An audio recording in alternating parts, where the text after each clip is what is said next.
Assalamu alaikum and welcome to lecture number 3 of Microsoft Word.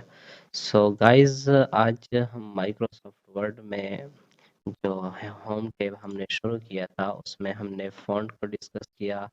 अब आते हैं paragraph के ऊपर के पैराग्राफ में हम किस तरह की चेंजेस वगैरह और पैराग्राफ हम किस तरह बनाते हैं, क्रिएट करते हैं। जैसे कि अभी यहाँ पे आपको दिख रहा है पैराग्राफ, तो इसके मल्टीपल आपको टूल्स दिख रहे हैं। जैसे कि ये है बुलेट लाइब्रेरी है, डिफरेंट टाइप के बुलेट पॉइंट्स हैं हमें देखने को मिल रहे हैं। साथ में सेकंड वन है नंबरिंग लाइब्रेरी, जिसमें हम बुलेट पॉइंट्स की बजाय नंबर्स, रोमन नंबर्स या फिर अल्फ़ाबेट्स वगैरह यूज़ कर सकते हैं। यहाँ पे हम डिफाइन न्यू नंबर्स फॉर्मेट पे क्लिक करके खुद से भी डिफाइन कर सकते हैं, अदरवाइज हम प्री डिफाइन भी यूज़ कर सकते हैं। मल्टी लेवल लिस्ट भी यहाँ पे आता है कि मल्टीपल जिसके हेडिंग होता है, फिर सब हेडिंग होते हैं, तो उस तरह की क्रिएशंस भी यहाँ से हम कर सकते हैं। साथ में अगर यहाँ पे देखें तो ये है डिक्रीज इंडेंट, इस क्लिक करने से आपका जो है पैराग्राफ की जो अलाइनमेंट होती है वो डिक्रीज हो जाती है। साथ वाला है इंक्रीज इंडेंट, इस पर क्लिक करने के बाद ये इंक्रीज हो जाता है, जैसे कि यहाँ पे आ गया। डिक्रीज कर लेते हैं तो ये हमारा अपने ओरिजिनल मार्जिन पे आ जाता है। साथ में ये दूसरा है सॉर्ट, तो इसके ज़रिए हम पैराग्राफ को सॉर्ट आउट कर सकते हैं। जैसे कि अगर हमारे पास नंबर्स हैं, टेक्स्ट है, नंबर है, डेट है, तो ये असेंडिंग और डिसेंडिंग ऑर्डर्स में हम इसे एडिट कर सकते हैं, मैनेज कर सकते हैं। साथ में सॉर्ट बाय है, पैराग्राफ है, फील्ड 1, फील्ड 2, मल्टीपल अगर आपने फील्ड्स यूज़ किए हैं तो उसके लिए भी आप यहाँ से चेंजेस कर सकते हैं। ऑप्शन पे क्लिक कर लेने के बाद आपको डिफरेंट टाइप के कस्टमाइजेशन या सॉर्ट ऑप्शन आपको मिल जाएंगे। जैसे कि यहाँ पे हम कुछ नहीं करेंगे, साथ में चलते हैं ये स्टाइल के ऊपर। शो यहाँ पे लिखा है, अगर हम यहाँ सर्कल आए तो शो एंड हाइड, तो ये एक ऑप्शन है जिसके ज़रिए आपको नई नई जो है एक्स्ट्रा सैम्बल्स वगैरह देखने को मिल जाती हैं, लेकिन हमारा इससे ज़्यादा वास्ता नहीं पड़ता।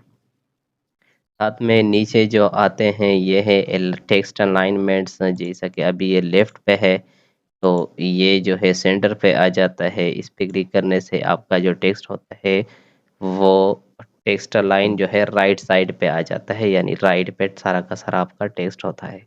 इस पे क्लिक कर लेने के बाद आपका जो है कंट्रोल जे इसकी शॉर्टकट की है, तो ये सारा का सारा टेक्स्ट जो होता है वो एडजस्ट हो जाता है पूरे पेज के ऊपर।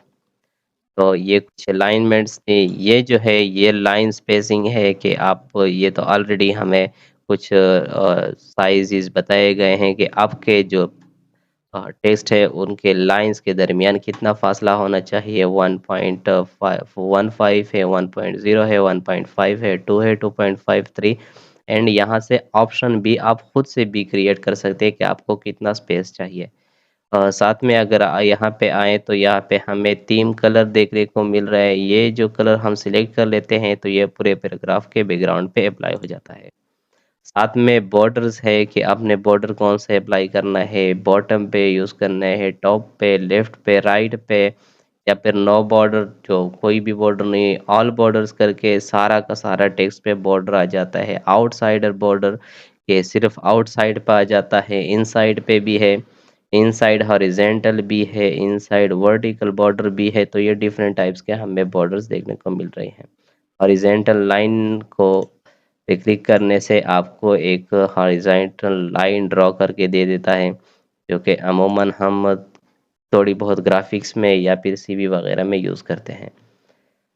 तो ये रही कुछ बॉर्डर्स वगैरह। यहाँ पे ड्रॉ टेबल पे क्लिक करके आप खुद का एक टेबल भी ड्रॉ कर सकते हैं। टेबल का फॉर्मेट जब ओपन हो जाता है या फिर डिज़ाइन के लिए, तो ये डिफरेंट टाइप के आपको फॉर्मेट्स भी दे देता है। दूसरा भी आप अप्लाई कर सकते हैं। तो आपको जितने बॉक्सेस अगर चाहिए या टेबल्स चाहिए तो ये यहाँ से इजीली जो है वो आप क्रिएट कर सकते हैं। इसकी शेडिंग्स वगैरह भी कर सकते हैं कलर्स अप्लाई करके। इस पे भी बॉर्डर्स आप अप्लाई कर सकते हैं। ऑल बॉर्डर्स कर दिया मैंने, कलर भी लगा दिया मैंने, जैसे कि ये वाला कलर लगा देता हूँ। तो ये डिफरेंट चीज़ें हैं। इसके लाइन वगैरह भी यूज़ हो सकते हैं। आप डिफरेंट जो है आप यूज़ कर सकते हैं लाइंस के। पेन कलर जो है यहाँ पे यूज़ हो सकता है।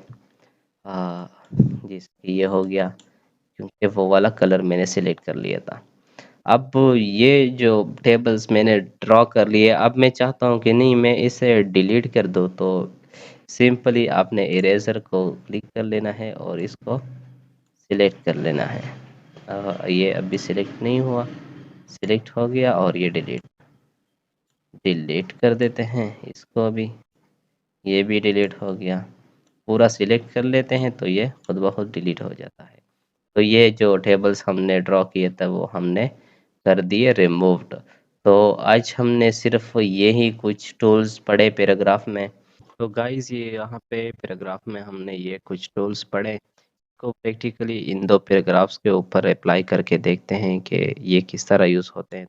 पहले तो हम इस पैराग्राफ को एक बुलेट में कन्वर्ट करते हैं और एक बुलेट को सिलेक्ट कर लेते हैं। तो आप यहाँ से कोई भी बुलेट जो है आप सिलेक्ट करके हम अपना बुलेट पॉइंटर यूज़ कर सकते हैं। यहाँ पे अगर आप चाहते हैं कि नहीं इस लाइन से हमारा जो है नया बुलेट यूज़ हो जाए, तो हम इस पे सिंपली इंटर दबाएंगे, नीचे आके ये खुद ब खुद एक नए बुलेट में कन्वर्ट हो जाएगा। इसी तरह हम इस लाइन पे अगर चाहे तो यहाँ से भी यूज़ इंटर दबा के हम फिर वो इसको बुलेट में कन्वर्ट कर सकते हैं। इसी तरह कंट्रोल जेड करके हम अंडो कर सकते हैं। और साथ में इसी तरह का सीन जो है वो नंबरिंग का भी है। नंबरिंग भी अप्लाई हो सकते हैं, रोमन्स भी यूज़ हो सकते हैं, अल्फ़ाबेट्स भी आप यूज़ करते हैं, नहीं तो आप अपनी डिस्टिंग को खुद से भी बना सकते हैं।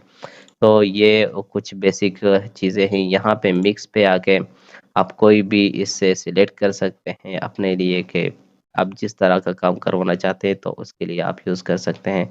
अगर आप कोई मैथ्स का गाइड या फिर बुक वगैरह बनाना चाहते हैं या फिर अपने नोट्स लिखना चाहते हैं तो ये पॉइंट्स वगैरह भी यूज़ कर सकते हैं। नहीं तो अदरवाइज़ अपने लिए सिंपल सा एक बना सकते हैं। इस पे भी अगर यहाँ पे हम क्लिक कर एंटर दबाते हैं तो ये नेक्स्ट लाइन पे आप दूसरा नंबर क्रिएट कर लेता है।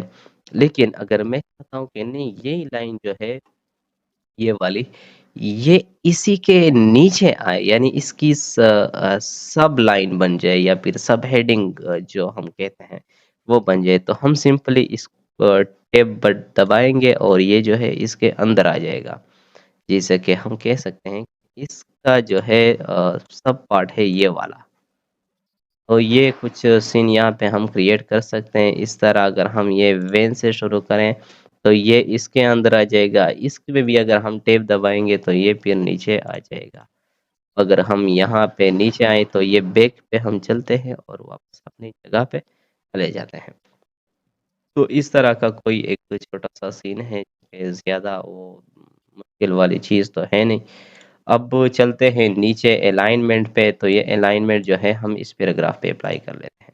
आप देख सकते हैं सेंटर पे टेक्स्ट हो गया, राइट साइड पे हो गया, पूरी पेज के ऊपर ये जो है एडजस्ट हो गए जित जहाँ तक हमारी टेक्स्ट अलाइनमेंट है। तो ये यहाँ से अप्लाई हो सकते हैं। यहाँ पे आते हैं और लाइन स्पेसिंग जो है कि वो कितना होना चाहिए लाइंस के बीच में, तो ये यहाँ से आप क्रिएट कर सकते हैं। आप देख रहे हैं कि अब अगर मैं साइज़ 0.5 तो ये होगा, 2 कर दूँ ये होगा, 1.5 ये होगा, 1.15 जो है नॉर्मल ये होगा, 1.0 ये हो जाता है। अब लाइन स्पेसिंग ऑप्शंस पे क्लिक करके आप खुद से भी यहाँ से जो है यहाँ पे आके ये क्रिएट कर सकते हैं। और ये हो गया हमारा अप्लाई। तो लाइन स्पेसिंग भी हमने या इस पे अप्लाई कर ली, नॉर्मल कर लेते हैं। आते हैं यहाँ पे, ये जो है ये 3 कलर्स जो हैं ये बेसिकली बैकग्राउंड पे अप्लाई होते हैं। अगर हमने कोई पैराग्राफ सेलेक्ट कर लिया है तो बैकग्राउंड पे ये कलर्स इस तरह अप्लाई हो जाते हैं, जैसे कि मैंने इस पे अप्लाई कर लिया। ये भी हम कोई नोट्स में अपने नोट्स में भी यूज़ कर सकते हैं, इसको बुक्स में भी यूज़ कर सकते हैं। अमूमन न्यूज़पेपर में आपने देखे होंगे जो हाइलाइट्स होते हैं, तो ये चीज़ें वहाँ पे यूज़ होती हैं। आते हैं बॉर्डर्स पे, तो यहाँ पे आप बॉर्डर भी अपने लिए सिलेक्ट कर सकते हैं, जैसे कि मैं ऑल बॉर्डर्स क्लिक करके इसको बॉर्डर में कन्वर्ट, तो ये हो गया है। इसका भी हो गया, ये भी हो गया है। वैसे ये जो है स्ट्रेट लाइन होने चाहिए थे, लेकिन ये डॉटेड आ रहे हैं, वो मैंने पहले ही आपको समझा दिया है कि ये किस तरह मैंने डिज़ाइन करके आपको सिखा दिया। अगर आप ऑल बॉर्डर्स नहीं करना चाहते तो बस सिंपली उसी ऑल बॉर्डर पे क्लिक करें और वो रिमूव हो जाएगा। यहाँ से भी हम रिमूव कर देते हैं और ये हो गया हमारा रिमूव। तो आज की वीडियो में हमने सिर्फ पैराग्राफ को एडजस्ट करना, एडिट करना सीख लिया। मिलते हैं एक नई वीडियो में, तब तक के लिए अपना ख्याल रखिएगा। अल्लाह हाफ़िज़।